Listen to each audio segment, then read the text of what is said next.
India आघाडीचे नेते त्या यात्रेला येत आहेत. स्वतः उद्धव ठाकरे, माननीय शरद पवार हे महाराष्ट्रातले प्रमुख नेते आहेत देशातले, हे उपस्थित राहतील.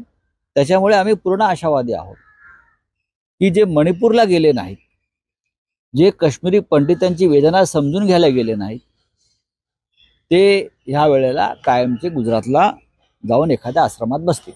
सर हिंदी में जानना बताइए सर, जिस तरह से राहुल गांधी की यात्रा आपने कहा कि कंक्लूड धारावी में हुई है, उसी को लेके आज बीजेपी की तरफ से एक बुक का लॉन्च किया जा रहा है, जिसका जो शीर्ष है बुक का ये है कि कांग्रेस नहीं होती तो क्या होता।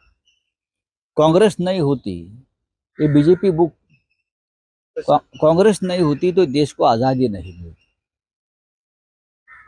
कांग्रेस नहीं होती तो देश को नेतृत्व नहीं मिलता, पंडित नेहरू से लेकर मनमोहन सिंह तक। कांग्रेस नहीं होती तो पाकिस्तान के 2 टुकड़े नहीं होते, कांग्रेस नहीं होती तो ज्ञान विज्ञान टेक्नोलॉजी तंत्रज्ञान में जो हमने प्रगति की है वो नहीं होती, कांग्रेस नहीं होती तो ये देश अखंड नहीं रहता। ऐसी बहुत सी बातें हैं जो बीजेपी वालों के समझ से ऊपर है, वो समझेंगे नहीं ये बात कभी, क्योंकि वो देश का विचार नहीं करते, वो व्यापारियों का उद्योगपतियों का विचार करते हैं। और जिसका राजा व्यापारी होता है उनकी प्रजा भिखारी होती है। तो आज देश को भिखारी करने का काम बीजेपी कर रही है, तो उनको कांग्रेस या शिवसेना जैसे हमारी पार्टी है उनको समझ लेना चाहिए हमारी आइडियोलॉजी, हमारी विचारधारा, हमारी भूमिका।